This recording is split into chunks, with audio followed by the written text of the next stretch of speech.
کل میں روحی کو طلاق دے دوں گا، میں نے ڈائیورس پیپرز بنوا لیے ہیں۔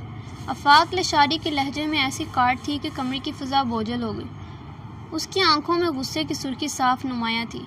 بی جان کے ہاتھوں سے تسبیح چھوٹتے چھوٹتے بچی۔ وہ ابھی آفاق کی اس سخت فیصلے پر احتجاج کرنے ہی والی تھی کہ اچانک دروازہ کھلا۔ سیاہ رنگ کی میکسی فراک میں ملبوس نازک سی حسینہ، جس کے چہرے پر ہلکا سا میک اپ اس کی معصومیت کو چار چاند لگا رہا تھا، چہکتی ہوئی اندر داخل ہوئی۔ وہ روحی تھی۔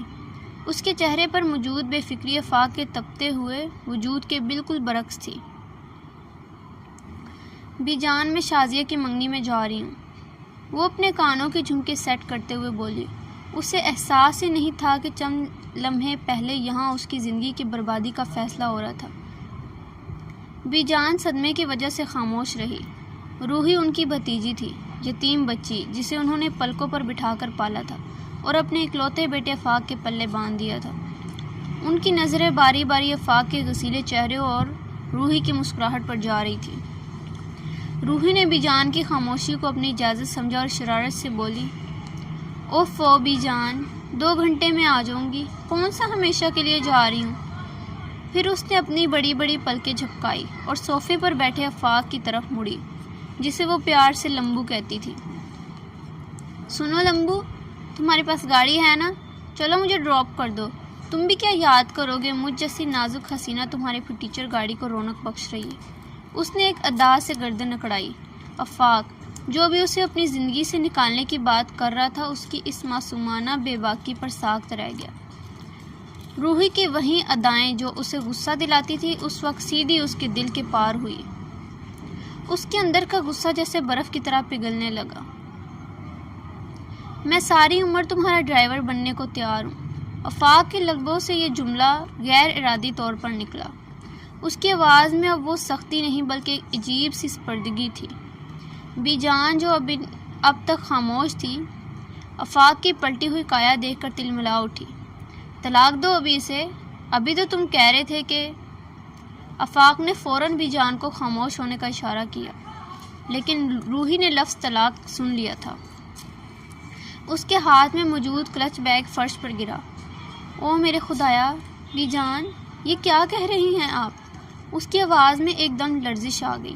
وہ معصوم سی لڑکی جو بھی چہک رہی تھی، اب بھیگی آنکھوں سے آفاق کو دیکھ رہی تھی۔ بی جان، کا مطلب وہ نہیں تھا جو تم سمجھ رہی ہو۔ آفاق نے جلدی سے بات سنبھالی اور آگے بڑھ کر روحی کا بیگ اٹھایا۔ تم چلو، دیر ہو رہی ہے تمہیں۔ آفاق نے شک بھری نظروں سے اسے دیکھا۔ آفاق، سچ میں؟ کیا آپ مجھ سے تنگ آ گئے ہیں؟ میں جانتی ہوں میں تھوڑی کلمزی ہوں، چیزیں گرا دیتی ہوں، آپ کی گاڑی کو فٹیچر کہتی ہوں، پر کیا اس کی سزا طلاق ہے؟ آفاق نے گہرا سانس لیا۔ اس کا غصہ پچھتاوے میں بدل رہا تھا۔ اس نے روحی کے کندھے پر اپنا ہاتھ رکھا۔ روحی، چلو یہاں سے۔ گاڑی سڑک پر رواں تھی، لیکن اندر کا ماحول بالکل خاموش تھا۔ آفاق اسٹیئرنگ تھامے سامنے دیکھ رہا تھا، جبکہ روحی کھڑکی سے باہر دیکھتے ہوئے مسلسل اپنے آنسو صاف کر رہی تھی۔ روحی، اب بس بھی کرو، مذاق تھا وہ۔ آفاق نے بات شروع کرنے کی کوشش کی۔ مذاق؟ یہ کیا بکواس ہے؟ طلاق کا نام لینا بھی گناہ ہے آفاق، روحی نے روحانسی آواز میں کہا۔ میں تو سمجھتی تھی کہ آپ مجھے بس روڈ ہیں، پر اتنے ظالم ہوں گے یہ نہیں سوچا تھا۔ آفاق نے گاڑی سڑک کے کنارے روکی اور پوری طرح اس کی طرف مڑا۔ تمہیں واقعی لگتا ہے کہ میں تمہیں چھوڑ سکتا ہوں؟ روحی، تم نے میرا جینا حرام کر رکھا ہے۔ تمہاری باتیں، تمہاری شرارتیں، کبھی کبھی میرا جی چاہتا ہے کہ تمہیں کہیں دور چھوڑاؤں، لیکن پھر سوچتا ہوں کہ تمہارے بغیر میرا گھر، میری گاڑی اور میری زندگی کتنی ویران ہو جائے گی۔ روحی نے آنکھیں پونچھی اور شرارت سے اسے دیکھا۔ اچھا، تو پھر وہ پیپرز کا کیا چکر تھا؟ آفاق تھوڑا سا عجیب محسوس کرنے لگا۔ وہ بس میں غصے میں تھا کیونکہ تم نے کل میری فائل پر کافی گرا دی تھی۔ روحی کی ہنسی چھوٹ گئی۔ صرف اس لیے؟ سیریسلی؟ آپ تو میرے پیچھے ہی پڑ گئے ہیں۔ ویسے وہ فائل پر کافی گرنے سے ڈیزائن کتنا یونیک بن گیا تھا۔ چپ کر جاؤ روحی، ورنہ میرا ارادہ پھر بدل سکتا ہے، آفاق نے مصنوعی غصے سے کہا، مگر اس کی آنکھوں میں روحی کے لیے محبت صاف نظر آ رہی تھی۔ خیر چھوڑیں اس بات کو، روحی نے لاپرواہی سے شانے اکچائے۔ اب جلدی چلیں، شازیہ میرا انتظار کر رہی ہے، اور ہاں واپسی پر مجھے آئس کریم بھی کھانی ہے۔ تمہاری فرمائشیں کبھی ختم نہیں ہوں گی، آفاق نے بڑبڑاتے ہوئے گاڑی دوبارہ سٹارٹ کی۔ کبھی نہیں، بے شک آپ کو پوری زندگی میرے نخرے اٹھانے ہوں گے، روحی نے چہک کر کہا اور ریڈیو پر کوئی رومانوی گانا لگا دیا۔ منگنی کی تقریب روشنیوں اور قہقہوں سے بھری ہوئی تھی۔ روحی اپنی دوست شازیہ کی منگنی میں پہنچی تو سب کی نظریں اسی پر ٹھہر گئی۔ ارے روحی بیٹا، تم آ گئی؟ شازیہ کی ماما یعنی آنٹی نصرت لپک کر روحی کے پاس آئی۔ ماشاء اللہ، کتنی پیاری لگ رہی ہو۔ پھر ان کی نظریں روحی کے پیچھے کھڑے آفاق پر پڑی، جو ہاتھ جیبوں میں ڈالے خاموشی اور سنجیدگی سے ادھر ادھر دیکھ رہا تھا۔ روحی بیٹا، یہ ہینڈسم جوان کون ہے؟ تمہارے کزن ہے کیا؟ آنٹی نصرت نے تجسس سے پوچھا۔ روحی نے مسکرا کر آفاق کی طرف دیکھا، جو اس وقت کسی سے فون پر بات کرنے کی کوشش کر رہا تھا۔ نہیں آنٹی، یہ میرے شوہر ہیں، آفاق لشاری، روحی نے بڑی فخر سے جواب دیا۔ آفاق نے جیسے یہ ہی سنا ہی اس کے قدم وہیں جم گئے۔ وہ جو ابھی چند گھنٹے پہلے طلاق کے کاغذات بنا کر بیٹھا تھا، روحی کے لبوں سے اپنے لیے شوہر کا لفظ سن کر ایک عجیب سی شش و پنج میں پڑ گیا۔ او ماشاء اللہ، جوڑی تو بہت کمال کی ہے، آنٹی نصرت نے خوش ہو کر کہا۔ آفاق بیٹا، آپ کو دیکھ کر بہت خوشی ہوئی۔ اگلے ہفتے شازیہ کی شادی ہے، آپ کو اور روحی کو ضرور آنا ہے۔ میں کوئی بہانہ نہیں سنوں گی، یہ کارڈ ابھی اپنے پاس رکھ لو۔ انہوں نے زبردستی ایک دعوت نامہ آفاق کے ہاتھ میں تھما دیا۔ آفاق نے کارڈ پکڑا مگر اس کی نظریں روحی پر جمی تھی، جو اپنی سہیلیوں میں گھل مل گئی تھی۔ اسے کیا معلوم تھا کہ شادی ان کی زندگی کا سب سے بڑا موڑ ثابت ہونے والی ہے۔ اگلے ہفتے شادی کا دن آ گیا۔ لاشاری ہاؤس میں تیاریاں کا شور تھا، مریم اور بی جان بھی ساتھ تھی۔ آفاق کا موڈ آج پہلے سے زیادہ خراب تھا، کیونکہ اسے معلوم تھا کہ روحی وہاں جا کر بھی پھر کوئی نہ کوئی حرکت کرے گی۔ ہٹیں لمبو جی، اب ذرا مجھے بھی تو جگہ دیں، کب سے ہیرو بنے خود کو دیکھے جا رہے ہیں۔ وہ پیلے رنگ کے بھاری کام والے جوڑے میں کسی شہزادی سے کم نہیں لگ رہی تھی، مگر زبان وہی کینچی کی طرح چل رہی تھی۔ روحی، خدا کے لیے آج وہاں جا کر سکون سے بیٹھنا، اور خبردار جو تم نے میری گاڑی کے بارے میں کوئی تبصرہ کیا۔ آفاق نے آئینے میں اسے گھورتے ہوئے تنبیہ کی۔ روحی نے ایک دم معصومیت سے آنکھیں مٹکائی اور اس کے قریب آ کر اس کی شیروانی کا کالر درست کرنے لگی۔ اس کے ہاتھوں کے لمس نے آفاق کے غصے کی تپش کو ایک لمحے میں ختم کر دیا۔ وہ ساتھ کھڑا اسے دیکھنے لگا۔ اتنے بھی برے نہیں لگ رہے ہیں آپ، روحی نے دھیمی آواز میں کہا، اور پھر شرارت سے مسکرا کر اس کے قریب ہوئی۔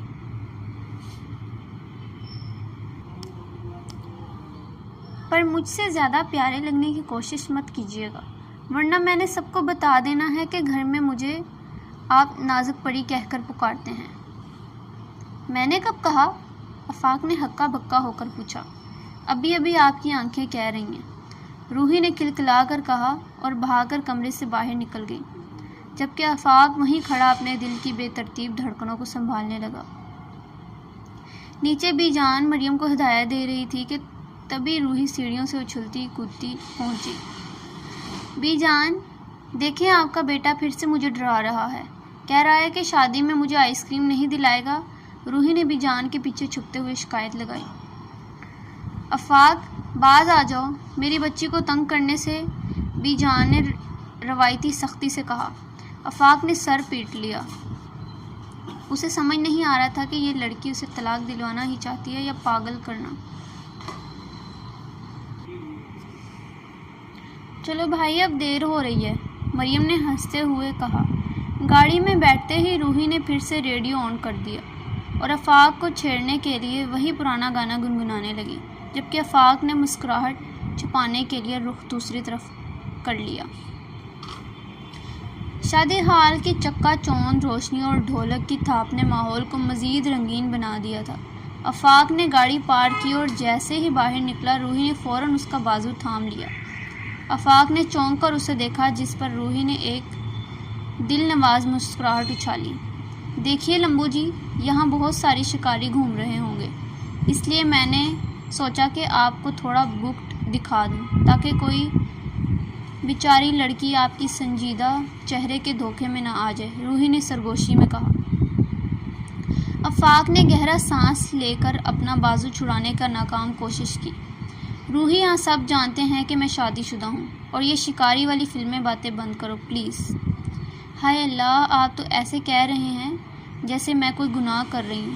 ویسے آفاق، اگر آج کسی نے مجھ سے پوچھا کہ آپ کا مزاج کیسا ہے تو کیا میں سچ بول دوں کہ آپ 24 گھنٹے تپتے توے کی طرح گرم رہتے ہیں؟ روحی نے لہنگا سنبھالتے ہوئے معصومیت سے پوچھا۔ تمہارا بس چلے تو تم اخبار میں اشتہار دے دو۔ اب چلو اندر، سب انتظار کر رہے ہوں گے۔ آفاق نے اسے تقریباً گھسیٹتے ہوئے ہال کے اندر داخل کیا۔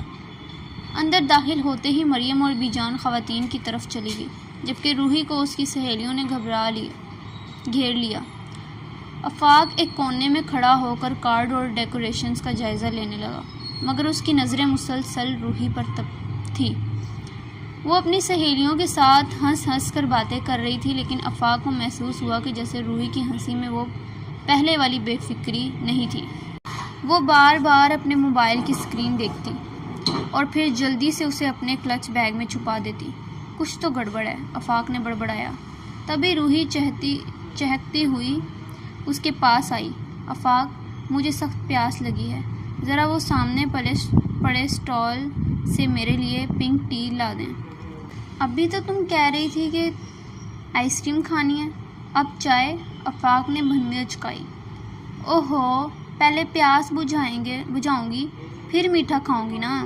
جلدی جائیں ورنہ میں خود چلی جاؤں گی اور پھر وہاں کسی ہینڈسم لڑکے سے راستہ پوچھ لوں گی۔ اس نے آنکھ ماری۔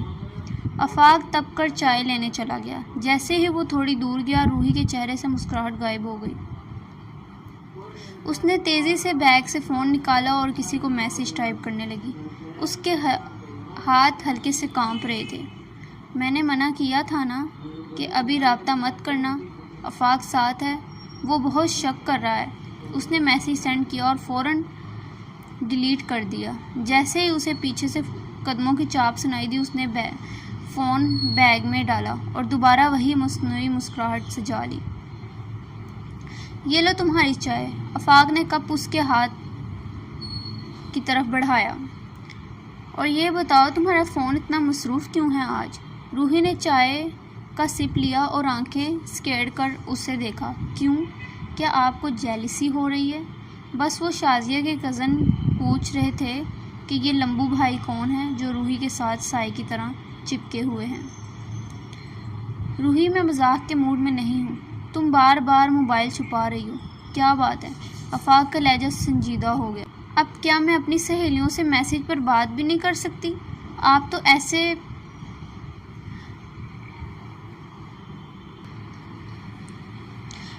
ایسے پولیس والے بن جاتے ہیں جیسے میں نے کوئی بینک لوٹ لیا ہو۔ روحی نے منہ بسورا۔ تمہارا یہ کچھ نہیں ہی سب سے خطرناک ہوتا ہے، آفاق نے سرد آہ بھری۔ اسی دوران اسٹیج پر فوٹو سیشن شروع ہو گیا۔ شازیہ نے روحی کو آواز دی، روحی، آفاق بھائی کو بھی لے کر آؤ، جلدی جوڑی والی تصویر بنوانی ہے۔ روحی نے آفاق کا ہاتھ کھینچا۔ چلیں لمبو جی، اپنی ماڈلنگ کے جوہر دکھائیں۔ ویسے آپ کی تصویر میں تھوتنی تھوڑی کم سوجی ہوئی ہونی چاہیے، ورنہ لوگ سمجھیں گے کہ میں نے زبردستی آپ کو اغوا کر کے شادی میں لائی ہوں۔ آفاق نے دانت پیستے ہوئے کہا، روحی، اگر میں نے وہاں جا کر تمہارا ہاتھ مروڑ دیا تو کیمرے میں تمہاری نازک پری والی شکل بہت اچھی آئے گی۔ اوہو، اتنی محبت، میں تو ڈر ہی گئی۔ روحی نے ہنستے ہوئے اسٹیج کی طرف قدم بڑھایا۔ تصویریں بنواتے وقت آفاق نے محسوس کیا کہ روحی کا دھیان بار بار ہال کے داخلے دروازے کی طرف جا رہا تھا۔ وہ جیسے کسی کا انتظار کر رہی تھی یا کسی سے بچ رہی تھی۔ آفاق نے خاموشی سے اس کے رویے کو نوٹ کیا مگر کچھ بولا نہیں۔ کھانے کے وقت ہنگامہ مزید بڑھ گیا۔ روحی کو چکن ٹکا چاہیے تھا مگر وہ ختم ہو چکا تھا۔ آفاق، یہ تو ناانصافی ہے۔ میں نے اتنی بھاری میکسی صرف اس لیے پہنی تھی کہ میں ڈھیر سارا کھانا کھاؤں گی اور اب تک ٹکا ہی نہیں ہے۔ روحی، بریانی کھا لو، وہ بھی تو اچھی ہے، آفاق نے تحمل سے جواب دیا۔ نہیں، مجھے وہی چاہیے تھا۔ آپ جائیں نا، اندر کچن میں جا کر دیکھیں، شاید کوئی ایک آدھا پیس بچا ہو۔ اس نے ضدی بچوں کی طرح پاؤں پٹکے۔ میں کچن میں جاؤں؟ تم پاگل ہو گئی ہو؟ آفاق نے حیرت سے اسے دیکھا۔ ہائے، اپنے لیے نہیں، اپنی نازک حسینہ کے لیے اتنا بھی نہیں کر سکتے؟ کل کو اگر مجھے کچھ ہو گیا تو آپ کو یہ ٹکا بہت یاد آئے گا۔ روحی نے جذباتی ڈرامہ شروع کر دیا۔ آفاق جانتا تھا کہ اگر اس نے بات نہ مانی تو یہی رونا شروع کر دے گی۔ وہ بڑبڑاتا ہوا کچن کی طرف مڑا۔ پتہ نہیں کس گناہ کی سزا مل رہی ہے مجھے۔ آفاق کے جاتے ہی روحی تیزی سے ہال کے پیچھے حصے یعنی گارڈن کی طرف نکلی۔ وہاں اندھیرا تھا اور مہمانوں کا رش کم تھا۔ اس نے ادھر ادھر دیکھا اور فون کا کان سے لگایا۔ ہیلو، تم پاگل ہو گئے ہو؟ یہاں کیوں آئے ہو؟ آفاق یہاں ہے، اگر اس نے دیکھ لیا تو وہ جیتے جی مجھے مار دے گا۔ پلیز چلے جاؤ یہاں سے، میں کل تم سے خود بات کروں گی۔ اس کی آواز میں خوف اور التجا تھی۔ دوسری طرف سے کیا جواب آیا یہ تو معلوم نہیں تھا مگر روحی کے چہرے پر ہوائیاں اڑ رہی تھیں۔ نہیں، ابھی نہیں، وہ کاغذات ابھی میرے پاس نہیں ہیں، میں نے بڑی مشکل سے الماری سے نکالے تھے، تم بس کل تک کا انتظار کرو۔ اچانک پیچھے سے جھاڑیوں کے کڑکنے کی آواز آئی۔ روحی کا دل حلق میں آ گیا۔ اس نے جلدی سے فون بند کیا اور پیچھے مڑی۔ وہاں آفاق کھڑا تھا، اس کے ہاتھ میں پلیٹ تھی اور چہرے پر گہری تشویش۔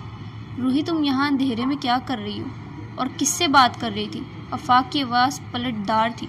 روحی نے ایک لمبا سانس لیا اور دل کی دھڑکن قابو کرنے کی کوشش کی۔ وہ مریم آپا کو ڈھونڈ رہی تھی، ان کا فون نہیں لگ رہا تھا تو میں نے سوچا شاید یہاں گارڈن میں ہوں گی۔ مریم طبی جان کے ساتھ ٹیبل پر بیٹھی ہے اور تم ابھی فون پر کسی کو چلے جانے کا کہہ رہی تھی۔ آفاق ایک دم آگے بڑھا۔ روحی نے فوراً پینترا بدلا۔ اوہو، ایک کتا تھا۔ ہاں، کتا، وہ میرے لہنگے کے پاس آ رہا تھا تو میں اسے کہہ رہی تھی کہ چلے جاؤ ورنہ میں آفاق کو بلا لوں گی، آپ کو پتہ ہے نا مجھے کتوں سے کتنا ڈر لگتا ہے۔ اس نے معصومیت کا ایسا لبادہ اوڑھا کہ ایک پل کے لیے آفاق بھی چکرا گیا۔ کتا؟ اور تم کتے سے فون پر بات کر رہی تھی؟ آفاق نے طنزیہ پوچھا۔ فون؟ ارے نہیں، وہ تو میں فون کے ٹارچ جلا کر اسے ڈرا رہی تھی۔ آپ بھی نا بس مجھ پر شک ہی کرنے کا بہانہ ڈھونڈتے ہیں۔ لائیں، میرا ٹکا کہاں ہے؟ اس نے پلیٹ کی طرف ہاتھ بڑھایا۔ آفاق نے پلیٹ اسے تھما دی مگر اس کی نظریں روحی کے چہرے پر جمی تھی۔ روحی، تم جھوٹ بولنا کب چھوڑو گی؟ تمہاری آنکھیں سب بتا رہی ہیں کہ تم کچھ چھپا رہی ہو۔ آفاق پلیز، آج کے دن تو لڑائی نہ کریں، اتنی اچھی شادی ہے، تم اتنا اچھا میرا جوڑا ہے اور آپ ہیں کہ CID بن کر میرے پیچھے پڑے ہیں۔ چلے، اب مجھے آئس کریم بھی کھانی ہے۔ وہ اسے بازو سے پکڑ کر واپس ہال میں لے آئی مگر آفاق کے ذہن میں سوالات کا ایک طوفان کھڑا ہو گیا تھا۔ واپسی کے سفر میں گاڑی میں خاموشی چھا رہی تھی۔ روحی جو ہمیشہ چہکتی رہتی تھی اب خاموشی سے گاڑی کے باہر دیکھ رہی تھی۔ آفاق نے کئی بار اسے دیکھا اور کافی پریشان لگ رہی تھی۔ روحی، اگر کوئی مسئلہ ہے تو تم مجھے بتا سکتی ہو، آفاق نے نرمی سے کہا۔ روحی نے چونک کر اسے دیکھا۔ اس کی آنکھوں میں ایک لمحے کے لیے نمی آئی مگر اس نے فوراً پلکیں جھپکا کر اسے چھپا لیا۔ مسئلہ؟ ہاں ہے نا، وہ آئس کریم والے نے پستہ فلیور نہیں دیا، مجھے اس بات کا بہت دکھ ہے۔ تم باز نہیں آؤ گی؟ آفاق نے جھنجھلا کر کہا۔ کبھی نہیں، روحی نے مسکرا کر جواب دیا مگر اس کی مسکراہٹ کے پیچھے کوئی گہرا راز چھپا تھا۔ گھر پہنچ کر روحی سیدھے اپنے کمرے میں چلی گئی اور دروازہ بند کر لیا۔ آفاق لاؤنج میں بی جان کے پاس بیٹھ گیا مگر اس کا دماغ روحی کے ان جملوں پر اٹکا ہوا تھا۔ وہ کاغذات ابھی میرے پاس نہیں ہیں۔ کون سے کاغذات؟ آفاق نے سوچا۔ کیا وہ طلاق کے کاغذات کی بات کر رہی تھی؟ مگر وہ تو میں نے اپنے آفس بیگ میں رکھے تھے۔ وہ تیزی سے اٹھا اور اپنے کمرے کی طرف بڑھا۔ جیسے ہی اس نے دروازہ کھولا اس نے دیکھا کہ روحی الماری کے پاس کھڑی تھی اور جلدی جلدی کچھ ڈھونڈ رہی تھی۔ آفاق کو دیکھ کر وہ اچھل پڑی۔ آپ یہاں کیا کر رہے ہیں؟ اس نے الماری کا پیٹ بند کرتے ہوئے پوچھا۔ یہ میرا کمرہ بھی ہے روحی، تم کیا ڈھونڈ رہی ہو؟ آفاق اس کے قریب آیا۔ کچھ نہیں، بس وہ میری ایک پرانی ڈائری تھی، اس نے نظریں چراتے ہوئے کہا۔ آفاق نے اسے دیوار کے ساتھ لگایا اور سنجیدگی سے اس کی آنکھوں میں دیکھا۔ روحی، میں آخری بار پوچھ رہا ہوں، تم کیا چھپا رہی ہو؟ شادی حال میں تم کس سے بات کر رہی تھی اور کون سے کاغذات کی بات ہو رہی تھی؟ روحی کا سانس پھولنے لگا۔ آفاق، آپ کو غلط فہمی ہوئی ہے، میں کچھ نہیں چھپا رہی تھی۔ جھوٹ، آفاق کی آواز گونجی۔ روحی کی آنکھوں سے آنسو ٹپکا۔ آفاق پلیز مجھ پر بھروسہ کریں، میں جو بھی کر رہی ہوں وہ سب کے بھلے کے لیے ہے۔ سب کے بھلے کے لیے؟ مجھے اندھیرے میں رکھ کر آفاق کا غصہ بڑھ رہا تھا۔ تبھی نیچے سے بی جان کی چیخنے کی آواز آئی۔ آفاق، روحی جلدی نیچے آؤ۔ آفاق اور روحی ایک دوسرے کو دیکھ کر تیزی سے نیچے بھاگے۔ لاؤنج میں بی جان کے ہاتھ میں ایک لفافہ تھا جو شاید کسی نے دروازے کے نیچے سے پھینکا تھا۔ یہ کیا ہے؟ آفاق، اس پر روحی کا نام لکھا ہے، بی جان نے پریشانی سے پوچھا۔ آفاق نے جھپٹ کر لفافہ لیا اور اسے کھولا۔ اندر کچھ تصویریں تھیں اور ایک خط۔ جیسے ہی آفاق نے وہ تصویریں دیکھی اس کا رنگ سفید پڑ گیا۔ روحی نے جیسے ہی وہ تصویریں دیکھنا چاہی آفاق نے اسے پیچھے دھکیل دیا۔ تو یہ ہے تمہارا وہ راز؟ آفاق کی آواز میں ایسی برفانی سردی تھی کہ وہ روحی کا جواب کانپ اٹھا۔ آفاق، میری بات سنیں، یہ وہ نہیں ہے جو آپ سمجھ رہے ہیں، روحی چلائی۔ خاموش، ایک لفظ بھی مت بولنا۔ آفاق نے وہ کاغذات مٹھی میں بھینج لیے۔ میں نے ٹھیک ہی سوچا تھا، تم اس گھر کے قابل ہی نہیں ہو۔ وہ غصے میں باہر کی طرف لپکا جبکہ روحی وہیں فرش پر بیٹھ کر رونے لگی۔ بی جان ہکا بکا کھڑی، کبھی آفاق کو دیکھتی اور کبھی روحی کو۔